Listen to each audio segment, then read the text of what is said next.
Hey everyone, and welcome. Today, we're going to jump right into the incredibly rich and complex world of Arreqqana. We're going to explore how things like language, love, and loyalty all get tangled together to create this really amazing story. So yeah, let's get into it. So to get us started, I want to ask you something that kind of gets right to the heart of what makes this world tick. Think about it. In a world this detailed, how many ways do you think there are to say something as simple as kissy face? The answer? Well, it tells you pretty much everything you need to know. See, in Arreqqana, language is so much more than just a way to talk. It's like the DNA of emotion. If you want to understand the people, you've got to understand their words for love first. Okay, so back to that question. Of course, there isn't just one word. For a kind of playful, teasing vibe, you'd use my saranwa. For something more private and romantic, you'd say my sarawa. And then there's my sara saja. That's for a love that's so big it feels almost holy, the stuff of poetry. 3 totally different words for 3 totally different feelings. But there is one word that is absolutely crucial for our story today, and that word is dalchua. Think of it like darling or sweetheart, but with a lot more weight. You need to keep this word in your back pocket, because who says it and who they say it to, well, that's where things get really, really interesting. All right, so words are one thing, right? But let's meet the people actually using them. Let's talk about Milky Nolka and Jaru. First up, we have Miralka Tarakavez. And just get a load of that title, the meadow flame of the countryside. I mean, come on. Doesn't that just perfectly capture her? She's fiery, she's full of life, and she's totally connected to her home. And you got to understand, she comes from a big deal family.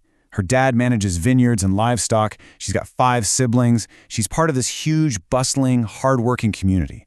And knowing that is really key to understanding who she is.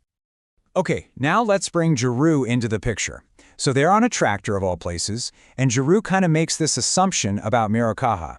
He looks at her and sees silk and perfume, and he just can't connect that with the grease and gears of farm work. Oh, but Miralka's response is just perfect.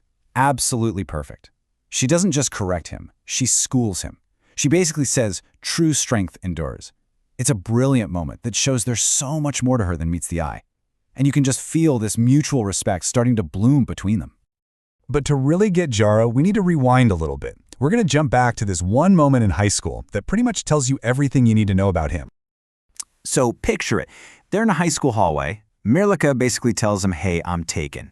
She's letting him down easy. You'd think he'd be bummed out, right? But his response is just, oh, you have? So what? And here's why he doesn't care. His heart is already completely somewhere else. And he just launches into this description of this other girl. The words just pour out of him. He calls her his pepper lamb, his honey bunny, and then, there it is, his doll's Jawa. And the list just keeps going. Princess of power, angel of distraction. See, he's not just avoiding an awkward conversation, he is proudly and passionately declaring his absolute devotion to a girl named Peppy. For him, in this moment, she is everything. So Jaru is the loyal one-woman man. Case closed, right? Well, this is Arreqqa, and things are never that simple. This is where our story gets a twist, and a real mystery starts to take shape. Okay, hit the fast-forward button. Years have gone by since that scene in the high school hallway. And we find Jaru in this very intimate, cozy kitchen. It's raining outside. He walks up behind a woman named Sarah, puts his arms around her, and whispers, "Yes, my doll Zawa. I'm starving." Whoa, hold on a second. That word, the word, that term of ultimate affection that symbolized his undying love for Peppy, he's now whispering it to someone else? What happened to his singular devotion? This just throws everything we thought we knew into question, doesn't it? It forces us to ask, after all this time, who truly holds Jaru's heart? Is it Peppy or is it Sarah? But before we can even try to answer that, we need to widen the lens, because Jaru is not the only character in this story. Let's find out what happened to Peppy, the girl from that passionate high school declaration.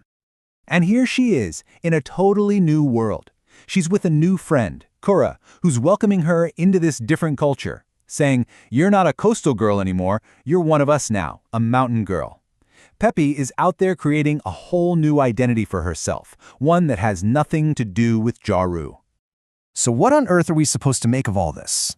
Okay, let's step back for a second and see how all these different threads, all this love and loyalty and identity, all weave together. This is so much more than a simple love triangle. It's this beautiful, messy web of relationships. You've got that quiet respect growing between Mirelka and Jaru.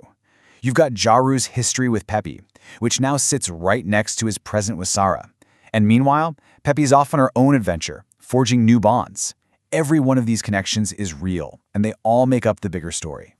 And that, right there, is the key. In the world of Arreqqana, love isn't a single, straight line from point A to point B.